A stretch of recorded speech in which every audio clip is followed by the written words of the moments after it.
चलते हैं श्रीमद् भागवत महापुराण। प्रसंग चल रहा है प्रचेताओं के, 10 प्रचेताओं के एक महान पुत्र श्री दक्ष प्रजापति।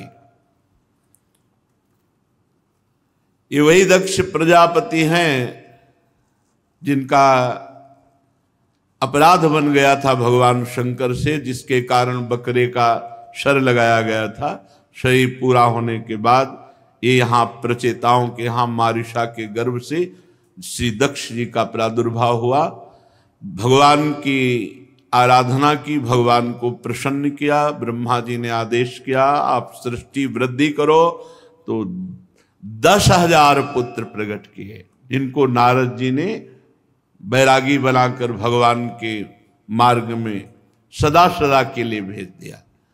फिर 1,000, उन 1,000 को भी, तो दक्ष जी को बहुत क्रोध आया, बड़ा उल्टा सीधा नारद जी को कहा और आखिरकार शाप दे दिया कि तुम 2 घड़ी से ज्यादा कहीं टिक नहीं सकते हो, 48 मिनट कभी भी तुम एक जगह ठहर नहीं सकते, ये मैं शाप देता हूं।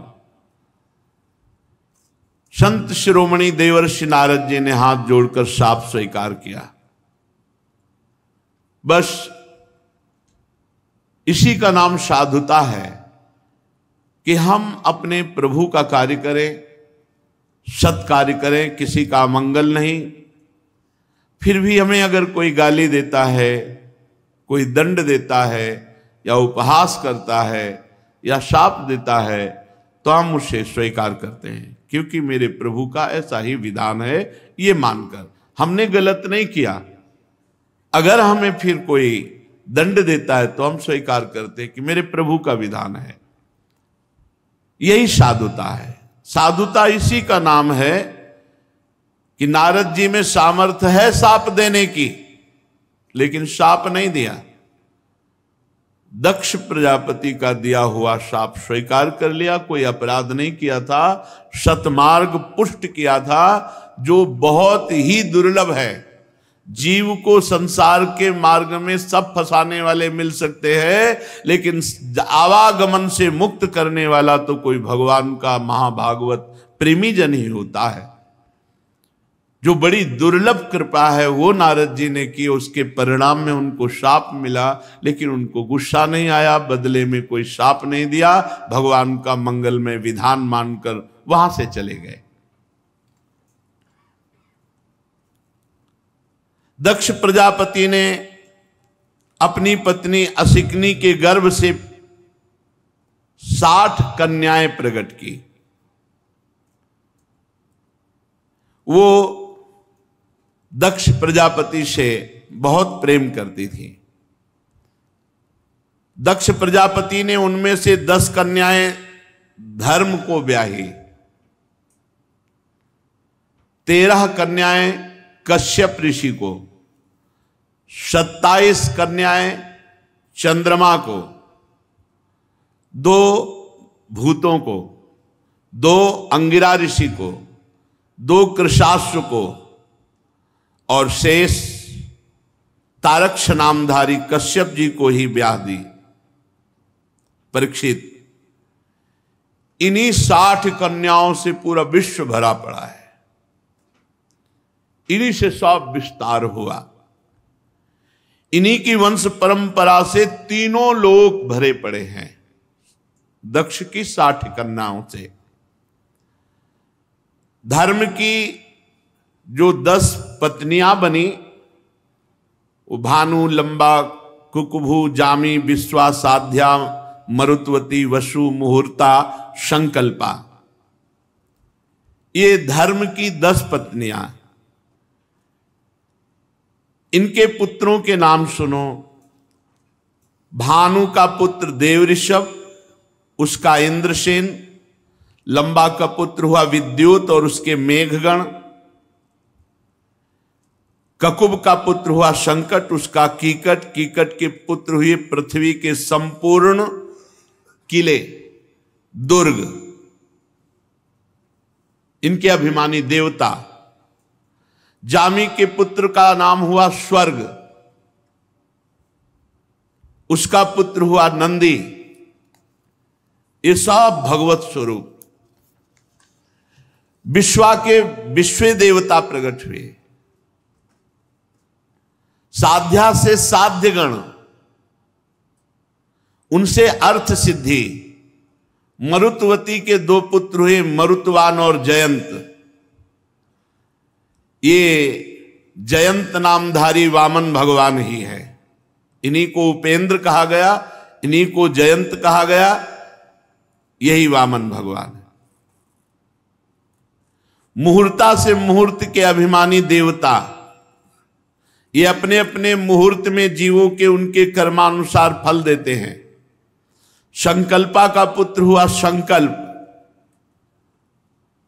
वसु के पुत्र हुए आठों वसु।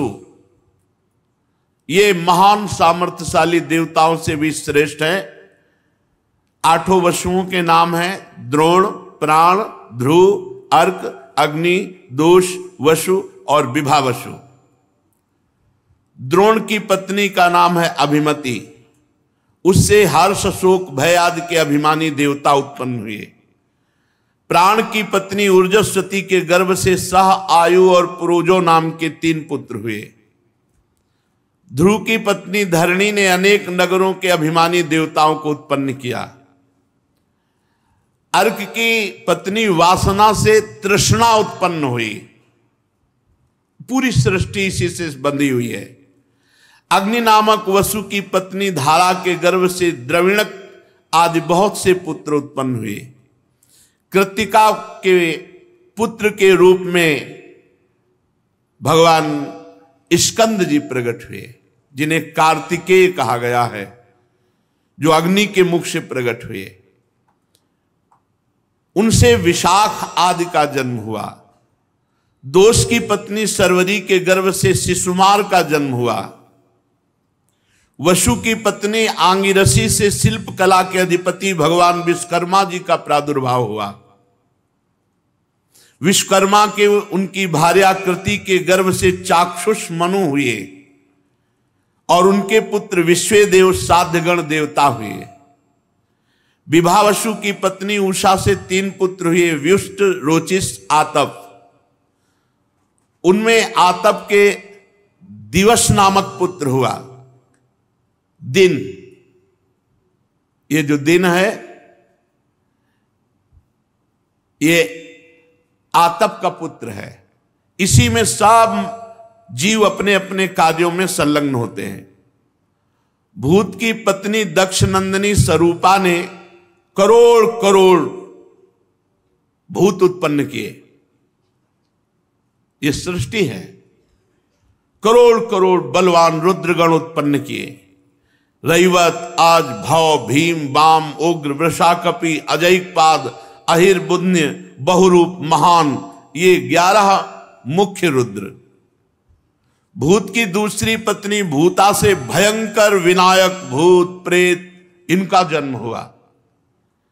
ये सब 11वें रुद्र महान के पार्षद बने। अंगिरा प्रजापति की प्रथम पत्नी स्वधा ने पितृगणों को उत्पन्न किया। दूसरी पत्नी सती ने अथर्वांगिरस नामक वेद को प्रकट किया। कृशाश्व की पत्नी अर्ची से धूम्रकृष का जन्म हुआ। धिषणा से 4 पुत्र हुए, वेदशिरा, देवल, वयुन और मनु। कश्यप जी की 4 जो पत्नियां थीं, उनमें विनता, कद्रु, पतंगी, यामिनी। पतंगी से विश्व के समस्त पक्षियों का प्रादुर्भाव हुआ। यामिनी से शलभों और पतिंगों का जन्म हुआ और विनता से भगवान के वाहन गरुण जी और सूर्य भगवान के सारथी अरुण जी, इनका प्रादुर्भाव हुआ। अरुण जी और गरुण जी का। कद्रु से भयंकर नाग प्रकट हुए, शेष नाग, वासुकी नाग, जितने नाग ये सब कद्रु से। ये दक्ष पुत्री है।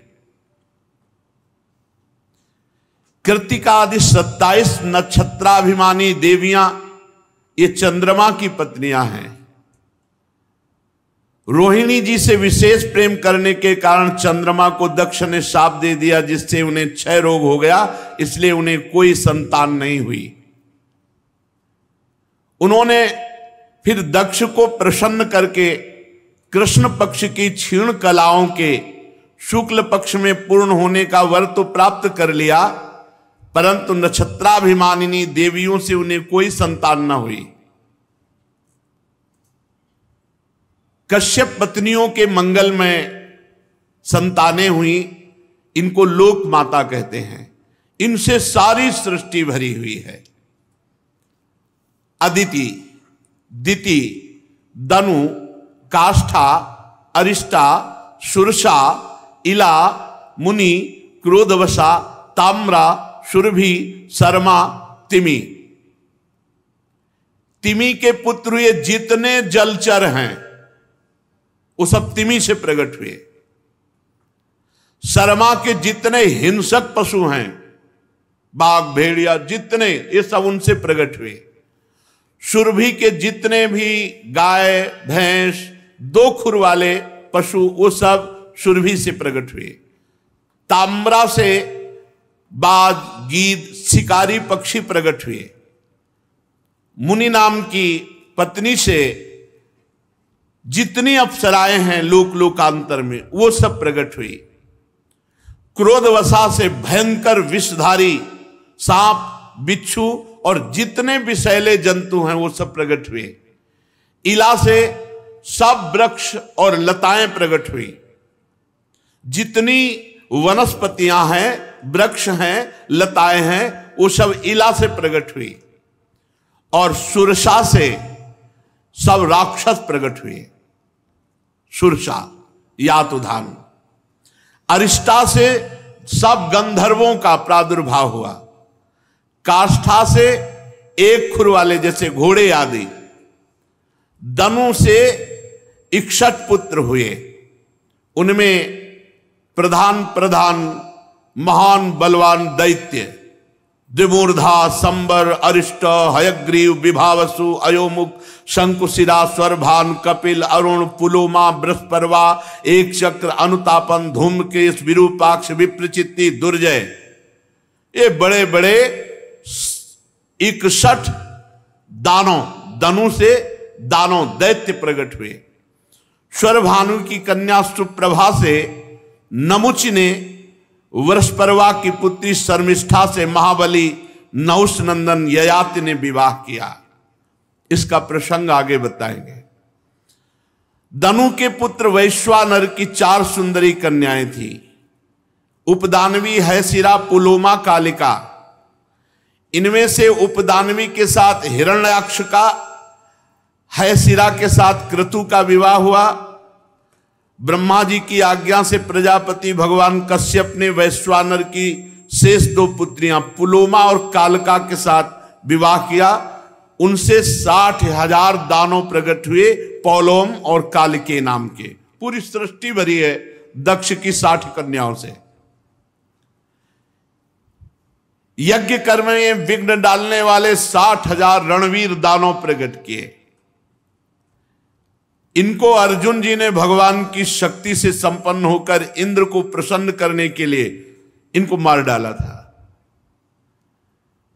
ये उस समय की बात है जब दिव्यास्त्र लेने के लिए अर्जुन स्वर्ग गए हुए थे। विप्रचित्ति पत्नी सिंहिका के गर्भ से 101 पुत्र हुए। उनमें सबसे बड़ा राहु, जिसकी गणना ग्रहों में की जाती है। शेष 100 पुत्रों का नाम केतु। राहु और केतु ये 101 पुत्र हैं विप्रचित्ति के।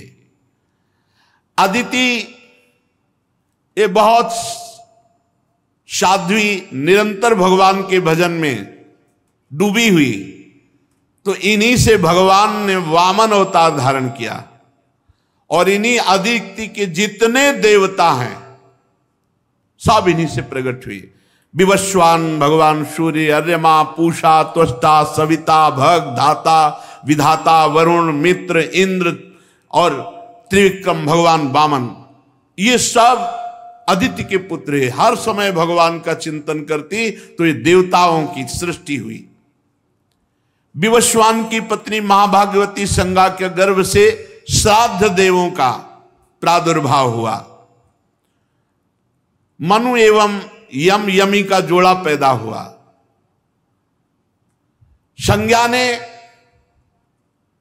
जो घोड़ी के रूप में थी, भगवान सूर्य के द्वारा भूलोक में अश्वनी कुमारों को जन्म दिया। ये देवताओं के वैद्य हैं। विवस्वान की दूसरी पत्नी छाया, उनसे महाबली शनिश्चर का प्रादुर्भाव हुआ। शनि सावरणी मनु नाम के दो पुत्र, तप्ती नाम की कन्या। तप्ती ने संवरण को पति रूप में प्राप्त किया। अरिमा की पत्नी मातृका थी, उनके गर्भ से चर्षणी नामक पुत्र हुए। मनुष्य जाति में जो 4 वर्णों की स्थापना की गई है, ये यहीं से हुई है। अरिमा की पत्नी मातृका, उनके गर्भ से चर्षणी, और उसी चर्षणी से ये 4 वर्ण की भगवान ने ये जाति पक्ष की वहीं से रचना हुई है। पूषा के कोई संतान नहीं थी। प्राचीन काल में जब भगवान शिव जी दक्ष पर क्रोधित हुए थे, तो पूषा दांत दिखाकर हंसने लगे थे, तो वीरभद्र ने एक घूंसे में इनके दांत तोड़ दिए थे। तब से पूषा को पिसा हुआ अन्न ही भोग में हलवा आदि दिया जाता है। दैत्यों की छोटी बहन त्वष्टा की पत्नी बनी, जिनका नाम रचना था। रचना के गर्भ से 2 पुत्र हुए, सन्निवेश और पराक्रमी विश्वरूप। विश्वरूप यद्यपि बहुत प्रभावशाली थे, देवगुरु बृहस्पति जी ने इंद्र से अपमानित होकर देवताओं का जब परित्याग कर दिया, तो देवताओं ने विश्वरूप को अपना गुरु बनाया, पुरोहित बनाया। राजा परीक्षित जी ने कहा कि भगवान, देवगुरु बृहस्पति का अपमान देवराज इंद्र, ये देवता लोग ऐसा कैसे कर सकते हैं? भला गुरुदेव का अपमान कौन करता है? गुरुदेव का अपराध कौन करता है? और गुरुदेव का अपराध करके सुरक्षित कौन बच सकता है? आप कृपा करके मुझे बतलाइए। श्री सुखदेव जी ने कहा, राजन, इस माया का ऐसा प्रभाव है कि जब ये किसी को प्राप्त होती तो घमंड आ जाता है, और घमंड आ जाता है तो फिर घमंड में नहीं दिखाई देता कि हम बर्ताव कैसा कर रहे हैं। एक बार भगवान शंकर भगवान श्री हरि के प्रेम में तांडव कर रहे थे कैलाश में, तो बाणासुर इस सेवा में था, तो ताली, तांडव के साथ ताली ऐसे बहुत प्रसन्न है, और कहा, जाओ तुम्हारे सहस्त्र भुजाएं हो जाएं। तो 1000 भुजाएं हो गई। अब इतना बलवान हो, 1000 भुजाएं, वो पर्वत में मारता चकनाचूर हो जाता, कोई लड़े ही ना, उसके सामने टिके ही ना, घमंड आ गया। भगवान शंकर के पास गए, बोले, जगत गुरु आओ हमसे युद्ध करो। भगवान शंकर ने हंस दिया, अरे अभिमानी, कहीं गुरु से ऐसा कहा जाता? जाओ, हमारे समान बलवान से तुम्हारा युद्ध होगा और तुम्हारी भुजाओं की खुजली जड़ से मिट जाएगी। तो भगवान श्री कृष्णचंद्र जी ने सुदर्शन से काटी भुजाएं। ऐसे ही जब इंद्र त्रिलोकी का ऐश्वर्य पाए तो बड़े घमंड में आ गए। ये को नरस जन्मा जगमाही, प्रभुता पाहि जाहि मद नाही। ये अहंकार बहुत बड़ा विचित्र होता है। जहां कोई पद मिला, कोई प्रभुता मिली, बहुत विचित्र होता है। इस घमंड के कारण उनको साधारण सदाचार का भी ज्ञान नहीं रहा। एक दिन की बात है कि अपनी पत्नी सची के साथ सिंहासन में बैठे हुए थे देवराज इंद्र, और नाच गाना हो रहा था। अप्सराएं नृत्य कर रही थी, गंधर्व गान कर रहे थे, बड़े बड़े लोकपाल, वायु देवता, अग्नि देवता, ये सब नीचे बैठे हुए थे। 49 मरुदगण, 8 वसु, 11 रुद्र, आदित्य, रिभुगण, विश्वे देव, साध्यगण, अश्वनी कुमार सब हाथ जोड़े।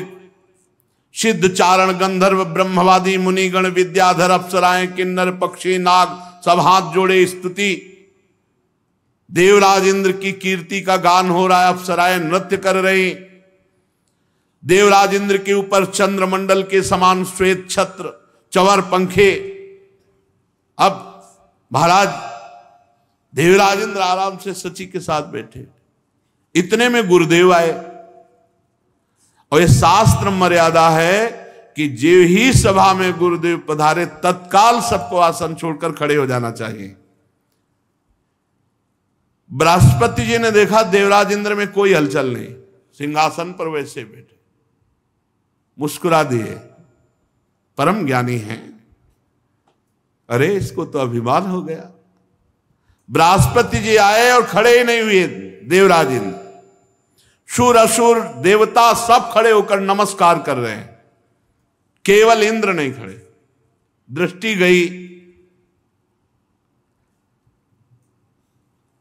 गुरुदेव का अपमान, असत्कार, यहां तक कि हाथ भी नहीं जोड़ा, हिले डुले भी नहीं, वैसे ही बैठे रहे। त्रिकालदर्शी सर्व समर्थ बृहस्पति जी ने देखा कि घमंड, ऐश्वर्य का घमंड, बस तत्काल वहां से सर नीचा किया, वापस सभा से हो गए। ये बहुत बड़ी हानि हो गई, गुरुदेव का अपमान, सर्वनाश। जब बृहस्पति जी चले गए तब देवराज इंद्र को होश आया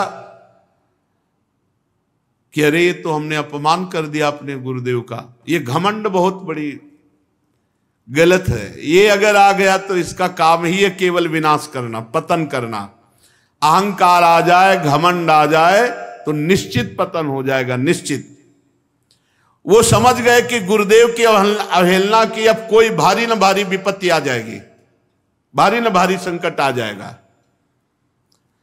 अब वो तो चिल्लाने लगे, सभा में निंदा करने लगे, मैं कितना घमंडी, हाय हाय ये क्या हो गया, मैंने अपने गुरुदेव का अपराध कर दिया, मैं बड़ा मूर्ख हूं, मैं ऐश्वर्य के घमंड में, त्रिभुवनपति के घमंड में अपने परम पूज्य गुरुदेव की अवहेलना कर दी, गुरुदेव का तिरस्कार कर दिया, मैं बड़ा निंदनीय हूं। अपने आप चिल्लाने लगे। भला कौन विवेकी पुरुष होगा कि जो स्वर्ग की राज्य लक्ष्मी पाना चाहेगा। इस राज्य लक्ष्मी ने कैसा अपराध करा दिया, मेरे गुरुदेव का अपमान करा दिया। अब वो बहुत विचलित हो गए देवराज इंद्र। बृहस्पति जी ज्ञान के अथाह समुद्र हैं। देवराज इंद्र खोजने लगे कि गुरुदेव के चरणों में पढ़कर के क्षमा याचना करूं, पर बृहस्पति जी अंतर ध्यान हो गए। देवराज इंद्र गुरुदेव के घर पर गए, लेकिन वहां बृहस्पति जी थे ही नहीं। योग बल से अंतर ध्यान हो गए। देवराज इंद्र बहुत कोशिश की, ध्यान के द्वारा भी जानना चाहा, लेकिन जहां गुरुदेव अंतर ध्यान हुए वहां उनका ध्यान नहीं पहुंच पा रहा था, क्योंकि अपराध हो चुका है। बहुत ढूंढवाया, परंतु कहीं बृहस्पति जी का पता न चला। घबरा गए कि जहां ये दैत्यों को पता चलेगा कि बृहस्पति जी त्याग करके देवताओं को चले गए तो आक्रमण कर देंगे, बिना गुरु के रक्षा नहीं हो सकती। अब वो समस्त देवताओं की बैठक बैठा ली देवराज इंद्र ने और कहा कि स्वर्ग की रक्षा होनी चाहिए, क्योंकि स्वर्ग की रक्षा हुई तो त्रिभुवन की रक्षा होगी।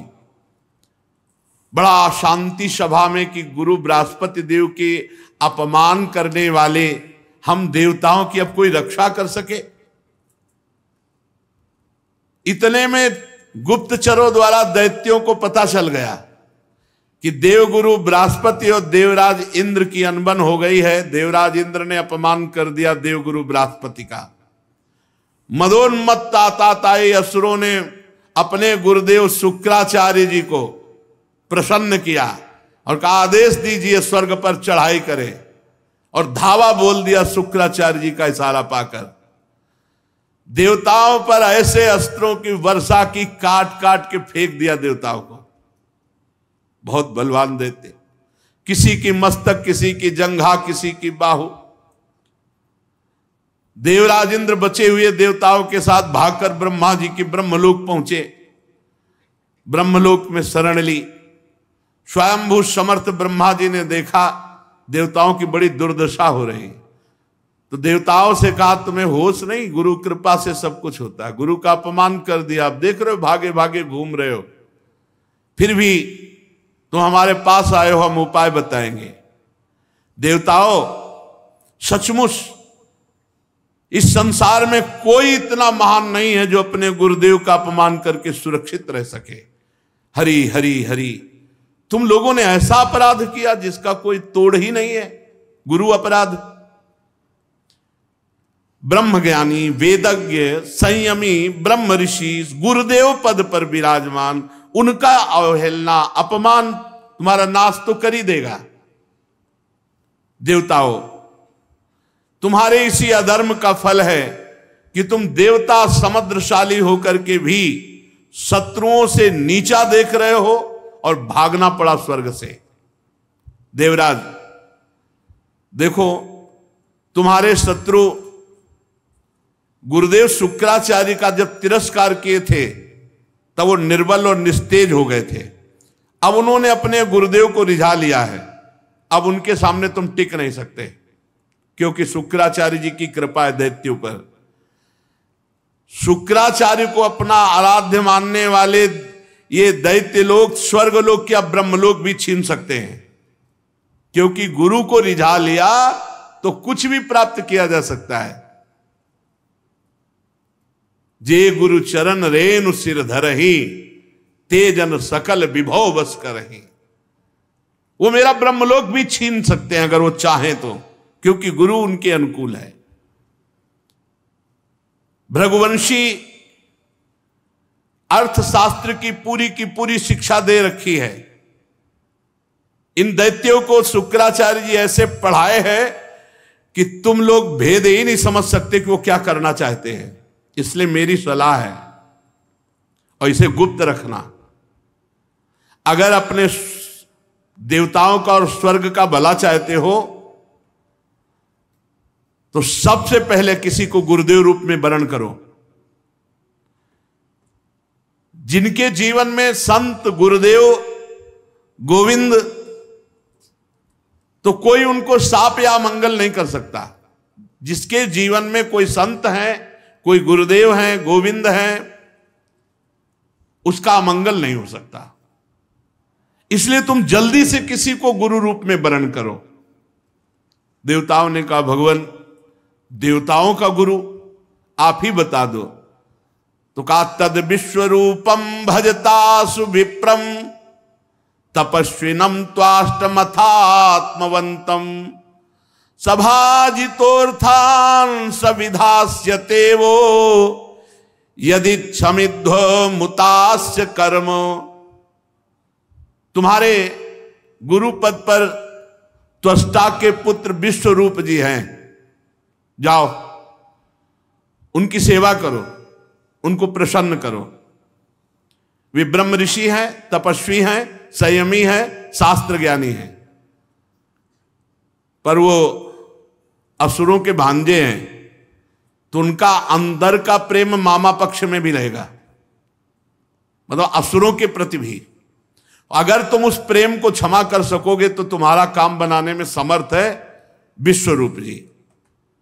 जब ब्रह्मा जी ने इस प्रकार कहा तब देवताओं की चिंता कम हुई और वे त्वष्टा के पुत्र विश्वरूप के पास गए,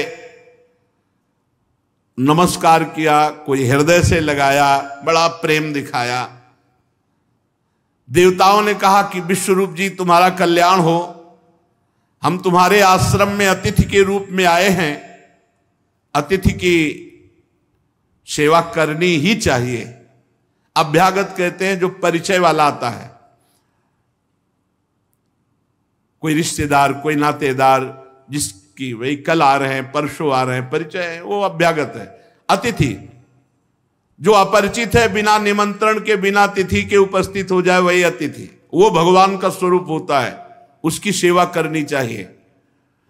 तो कहा हम तुम्हारे अतिथि हैं, मतलब हमारी बात मत काटना। हम एक प्रकार से तुम्हारे पितर भी, पूर्वज भी हैं, इसलिए तुम हमारी अभिलाषा को पूर्ण करो।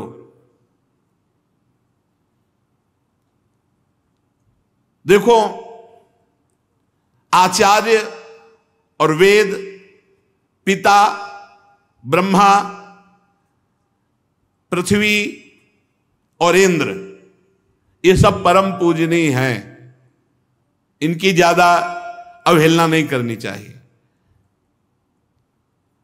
हमारी बात सुनो, हम तुम्हारे पितर हैं, शत्रुओं ने हमें पराजित कर लिया है। और शत्रु जिनको कह रहे हैं, इनके मामा हैं विश्वरूप के। हम बड़े दुखी हैं, तुम बड़े तपस्वी हो। हमारा दुख, हमारी पराजय तुम टाल सकते हो, तो पहले तो हम प्रार्थना करते हो, फिर आज्ञा देते हैं। श्रेष्ठ देवता होने के कारण आज्ञा देते हैं। तुम्हारे यहां हम आए हैं दैन्य भाव से, तो इसलिए प्रार्थना भी करते। तुम ब्रह्मनिष्ठ हो, तुम हमारे गुरु पदवी पे विराजमान हो जाओ। हम तुम्हें गुरु रूप से वर्ण करते हैं, शत्रुओं पर विजय प्राप्त करने के लिए। देखो, शास्त्र कहता है यदि ज्ञानी हो, तपस्वी हो, तो अपने से अवस्था में छोटा भी हो तो उसके पैर छूने चाहिए। उसके चरण छूना निंदनीय नहीं है, क्योंकि वो बंदनीय पुरुष है। आप बंदनीय हो, आप वेद ज्ञान, शास्त्र, तपस्या सब में श्रेष्ठ हो। इसलिए देवता तुम्हें प्रणाम करते हो। तुम गुरु रूप में, विश्वरूप जी से कहा। विश्वरूप जी ने कहा, ना ना, ये कुल गुरु का काम हम नहीं करते। हम तो ब्रह्म ऋषि, तपस्या परायण रहते हैं, ये हम नहीं करेंगे। विगर हितम धर्मशीलैर ब्रह्मवर्च उपव्ययम, पर ठीक अनुष्ठान करके और मंत्र के द्वारा उसके बड़े नियम तो बच जाए, नहीं तो प्रायः फिर पापों से लिप्त ही हो जाता है। धर्मशील महात्माओं ने इसकी निंदा की है, मैं इसे नहीं करूंगा। पहले शब्द में विश्वरूप जी ने मना कर दिया। पर आप अतिथि रूप से आए हैं और आप कह रहे हैं मैं पितर रूप से आज्ञा करता हूं। देवराज इंद्र और लोकेश्वर देवताओं, तुम प्रार्थना भी कर रहे हो और आज्ञा भी कर रहे हो। इस स्थिति में मैं ना भी नहीं कर सकता। आपकी आज्ञा पालन करना, आपकी प्रार्थना स्वीकार करना, दोनों रूपों में। लेकिन आप समझ रहे हैं, मैं केवल प्रार्थना स्वीकार कर रहा हूं। अकिंचनानाम ही धनम शिलोंचनम तेनेह निर्वर्तित साधु सत्क्रिया कथम विगर्हम न करोम्यधीश्वरा पौरोध संहृष्यति येन दुर्मति। हमारे पास जो तपस्या उसका कारण है, हम अकिंचन हैं, कभी किसी से हाथ फैला के नहीं लेते। खेती कट जाने पर, अनाज की हाट उठ जाने पर जो दाने होते हैं उनको चुन करके हम अपना देव कार्य संपन्न करते हैं। इसीलिए हम तपस्या के धनी, हमको किसी से कोई लेने देने की तात्पर्य नहीं। फिर भी आप हमारे यहां आए हो तो मैं आपको खाली भी नहीं जाने दूंगा। मैं वचन देता हूं कि मैं तन मन प्राणों को अर्पित करके तुम्हारे कार्य को पूर्ण करूंगा। विश्वरूप जी बड़े ही तपस्वी थे, अकिंचन वृत्ति से तपस्या करते थे। उसकी बहुत तपस्या बढ़ती है जो किसी से दान पुण्य नहीं लेता और कष्ट पूर्वक जीवन व्यतीत करते हुए भजन करता है, तप करता है। वर्ण कर लिया विश्वरूप को गुरु रूप से।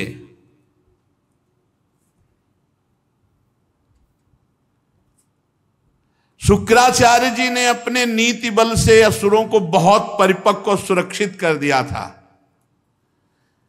फिर विश्वरूप जी तो अकिंचन महापुरुष थे, इन्होंने वैष्णवी विद्या का प्रयोग किया और संपूर्ण असुरों को परास्त करा करके देवराज इंद्र को पुनः स्थापित किया। ये गुरु बल, वैष्णवी विद्या से सुरक्षित देवराज इंद्र को कर दिया। असुर सेना पराजित हुई। उदार बुद्धि विश्वरूप ने इस वैष्णवी विद्या का प्रयोग करके संपूर्ण देवताओं को पुनः स्वस्थ और सुरक्षित कर दिया। ये 32 सेवा अपराध हैं, इनसे बचना चाहिए। पहला है सवारी पे चढ़ करके भगवान के दर्शन करने जाना। अगर आप जा भी रहे हैं तो कम से कम 100 कदम पैदल चलें, इतनी दूर वाहन खड़ा कर दो और नंगे पैर वहां से जाओ। खड़ाऊं या पादुका पहनकर भगवान के मंदिर में दर्शन के लिए जाना यह अपराध है।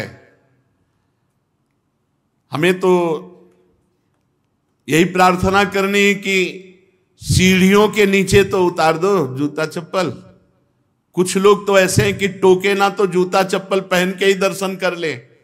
इतने सुकुमार तत्व हैं। कई ऐसे भगवान के मंदिर में सवारी में चढ़ करके जाना या खड़ाऊं पादुका पहन करके जाना, ये निषेध है, ये अपराध है। दूसरा, रथ यात्रा, जन्माष्टमी, राधाष्टमी, रामनवमी अगर आप नहीं कर सकते, आप में सामर्थ्य नहीं, तो जहां उत्सव हो रहा हो वहां सम्मिलित हो जाना चाहिए। ये भागवतिक महान उत्सव हैं भगवान के प्रादुर्भाव के, उनमें सम्मिलित हो जाना चाहिए। अगर ऐसा नहीं तो ये भी अपराध के अंतर्गत आता है। तीसरा, भगवान के श्री विग्रह के दर्शन हुए पर आपने प्रणाम नहीं किया। जैसे ऐसे जहां हो इतना जरूर करो, चाहे जिस भगवान के हो, इसमें अनन्यता नहीं है। जैसे परिक्रमा लगाते थे, हनुमान जी की आरती हो रही, जय राधा वल्लभ लाल की, 1 मिनट रुके, उनकी आरती हो रही, महाभागवत हैं, सब संतों को प्रणाम करते हो, हनुमान जी को प्रणाम नहीं करोगे? हनुमान जी महाभागवत, उनको प्रणाम करने में तुम्हारी निष्ठा बदल जाएगी क्या? जय राधा वल्लभ लाल की आरती हो रही, उसी में दर्शन मेरे प्रभु इस रूप में विराजमान। जो भी देवालय, जो भी मंदिर अगर हमारी दृष्टि में गए तो ऐसे प्रणाम, उनसे बढ़कर थोड़ी हो। सब में हमारे ही प्रभु, सर्वान वस्तुतया निरीक्ष परम स्वाराध्य बुद्धिर्मम। प्रभु के श्री मूर्ति के दर्शन करके प्रणाम न करना या जूठे मुंह अपवित्र अवस्था में प्रभु के दर्शन करने जाना। पवित्रता अगर नहीं रहेगी ना तो बुद्धि भ्रष्ट होती रहेगी, पक्का समझ लो। पवित्रता की बहुत जरूरत है। आजकल प्राय पवित्रता का ज्ञान नहीं रखते हैं। अशुचि अवस्था में दर्शन करना। अगला, एक हाथ से प्रणाम करना भगवान को। जैसे श्री विग्रह भगवान का है तो एक हाथ से ऐसे नहीं प्रणाम किया जाता। संत को, गुरुदेव को, भगवान को ऐसे। एक आए थे एकांतिक में, तो हम कहा भैया इसका मतलब क्या है? तो हम कहा ये तो नेता मित्र दोस्त ऐसी जगह होता है। कहा भगवान और संतों गुरुजनों के सामने तो ऐसे, हमको तो ऐसे ऐसे ठीक है। ये राजकीय विभाग में चलता है, भगवत विभाग में ऐसे चलता है।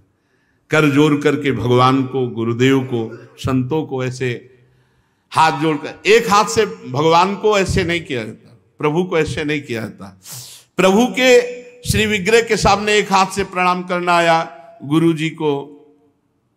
इतने सत्संग नहीं ना, तो प्राय आजकल के बच्चे प्रियता में दाहिने हाथ में मोबाइल होता है और बाएं हाथ से ऐसे करते हैं। रोज हमें होता है, हमें रोज होता है। और बाएं हाथ से जानते हो किसको किया जाता है? शत्रु को। जब किसी राजा के यहाँ संधि कराने या गुप्तचर या दूत ऐसे, तो अब उस राजा को तो करना ही पड़ेगा, तो बाएं हाथ से करता था। तो वो समझ जाते थे शत्रु पक्ष का है। और वो वीर इतना कि गर्दन उतरा सकता है लेकिन दाहिने हाथ से सलूट नहीं कर सकता, क्योंकि शत्रु पक्ष का है तो बाएं हाथ से ही करेगा। एक हाथ से प्रणाम करना या बाएं हाथ से प्रणाम कर। अब सत्संग नहीं तो बेचारे नहीं जानते हो। राधा राधा नहीं बोलेंगे, राधा राधा बोलो, तुम्हारी वाणी पवित्र, तुम्हारा जीवन पवित्र। हमें बहुत सुख मिलता है जब कोई रास्ते में जैसे राधा राधा तो हम खड़े हो जाते हैं। राधा राधा राधा, आपका भी मंगल, हमारे कानों का भी मंगल, और हमारा हृदय गर्व में भरता है, मेरी महारानी जी का नाम लिया जा रहा है। परिक्रमा करते समय प्रभु के श्री विग्रह के सामने आकर के ना रुक करके प्रणाम करना और ऐसे घूमते रहना, यह भी अपराध है। परिक्रमा तो एक परिक्रमा की, सामने आए प्रणाम किया, फिर दूसरी की, फिर सामने आए प्रणाम किया। 4 परिक्रमा अपने प्रभु की होती है, हरिप्रिया जी की 4 परिक्रमा। और प्रभु के श्री विग्रह के सामने पैर पसार करके बैठना। प्राय जिनको सत्संग नहीं मिला वैसा, राधा वल्लभ जी में जैसे वो बारंडा है ना सामने, चौकस ऐसे ऐसे बैठ के पैर ऐसे, अपराध है। प्रभु के सामने पैर लंबे करके या ऐसे पैर घुटनों में बांध करके बैठना। प्रभु के श्री विग्रह के सामने दोनों घुटनों को ऊंचा करके उनको हाथ से लपेट करके प्रभु के श्री विग्रह के सामने ऐसे ऐसे नहीं, या तो हाथ जोड़े खड़े रहो या ऐसे हाथ नीचे कर लो, मतलब एक सौम्य मुद्रा होनी चाहिए। यदि वहां खड़े हो वैसे उचित तो यह कि जितनी देर खड़े रहो हाथ जोड़े खड़े रहो प्रभु के सामने। पर जिनको सत्संग नहीं मिला, जिनको ज्ञान नहीं, तो प्राय ऐसे खड़े होते हैं प्रभु के सामने। प्रभु के सामने, गुरुदेव के सामने, संतों के सामने ऐसे नहीं खड़े हुआ जाता। और प्रभु के सामने बैठ करके सोना यह अपराध है, इसमें पाप लगता है, मलिनता हो। जैसे सत्संग में सोना, प्रभु के सामने बैठे हुए सोना, या स्वाध्याय करते हुए, भगवान के श्री विग्रह के सामने पाना। जैसे चरणामृत मिले तो साइड में होके, प्रसाद मिले तो साइड में होके, ऐसे नहीं वहीं सामने ही, प्रभु के सामने नहीं। भगवान के श्री विग्रह के सामने झूठ बोलना, बात ही मत करो, मंदिर में बात मत करो, गलती हो जाएगी। कुछ भी अगर जरा भी झूठ निकला तो वज्र की लीक हो जाएगा, भोगना पड़ेगा। मौन रहो। जब कोई कहे हमें बात करनी, गेट के बाहर मिलो मंदिर के। अगर थोड़ी चूक भी हो जाएगी तो फिर दर्शन कर लेंगे आके, और इन्हीं के सामने झूठ बोल गए तो फिर क्या होगा। श्री भगवान के सामने जोर से बुलाना किसी को बिल्कुल नहीं। अगर वहां है तो बहुत सावधानी से बात की जाती, धीरे से बात की जाती, वो भी प्रभु संबंधी बात की जाती है। भगवान के श्री विग्रह के सामने आपस में कुशल मंगल पूछ रहा, और कैसे हो, प्रभु सामने वहां पूछ रहे और कैसे हो, अपराध बन रहा है। उनसे पूछो कैसे हो, उनसे बात करो प्रभु से, प्रभु के पास आए सही पूछो।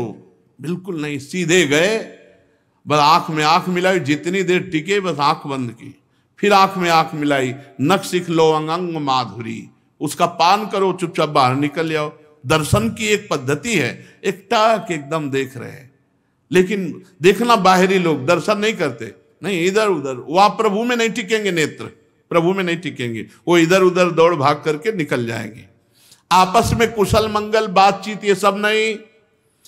और प्रभु के श्री विग्रह के सामने किसी को उपदेश करना, किसी को डांटना, किसी को दंड देना, ये सब अपराध के अंतर्गत आता है। प्रभु के श्री विग्रह के सामने किसी को पीड़ा देना, मारपीट करना, कदापि नहीं, ये बहुत बड़े बड़े अपराधों में।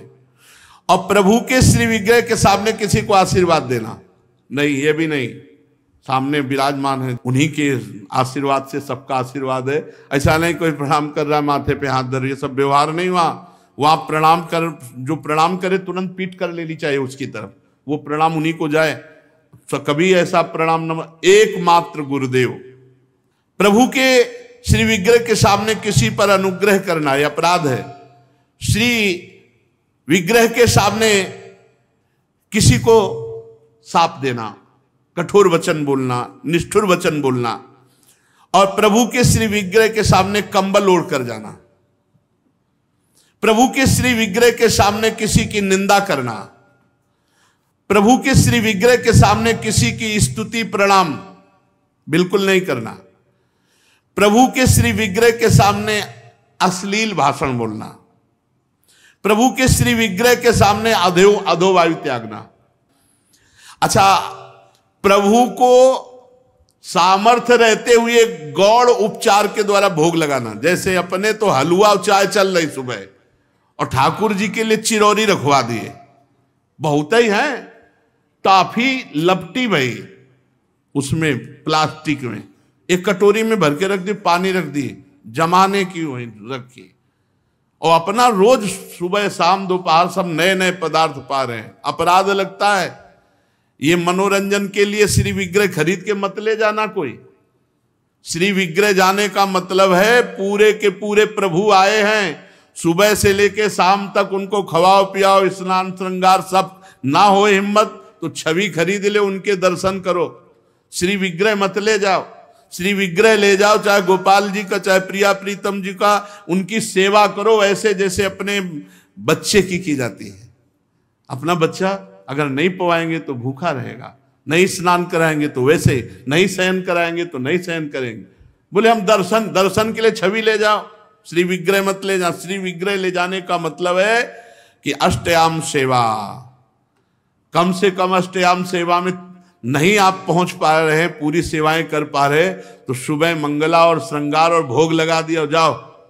फिर शाम क्या है तो आरती कर दी, फिर भोग लगाया, दूध पिलाया, शयन कराया, इतना तो होना ही चाहिए।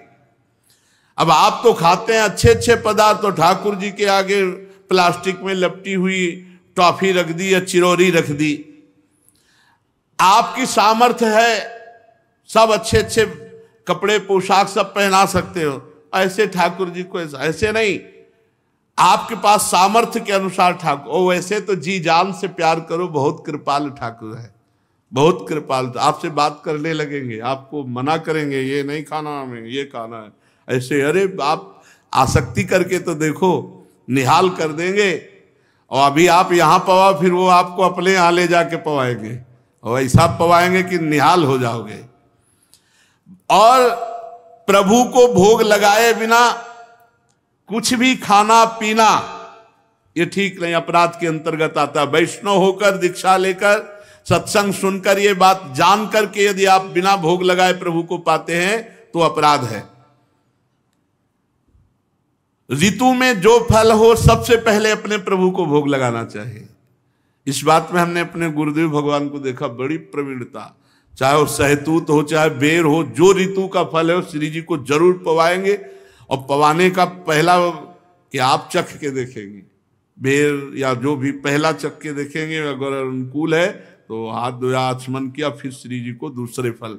नहीं तो ऐसे भोग नहीं लगाते, पहले जैसे कुछ भी बनेगा तो पहले स्वयं चखेंगे फिर भोग लगाएंगे। और ये बाहर नहीं चलेगा, बाहर तो कहते जूठा कर दिया प्रभु को क्या पवाओगे, लेकिन अपने यहाँ अपने भाव हैं, भावोत्सवेन भजताम रस काम धेनुम। और किसी फल आदि का अच्छा भाग अपने लिए रख दिया और जो स्वाद रहित है वो प्रभु के लिए भोग लगाने के लिए, ऐसा ना करें।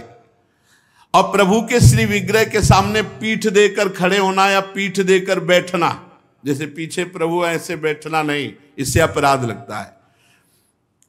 गुरुदेव की अभ्यर्थना ना करना, गुरुदेव से कुशल प्रश्न ना करना, गुरुदेव की स्तुति ना करना, ये अपराध है। अपने मुख से अपनी प्रशंसा करना ये अपराध है। किसी भी देवता की निंदा करना ये अपराध है। इन 32 अपराधों से देवर्षि नारद जी हमारी रक्षा करें और भगवान कच्छप सब प्रकार के नरकों से हमारी रक्षा करें। शेष चर्चा आगे। श्री राधा वल्लभ लाल की।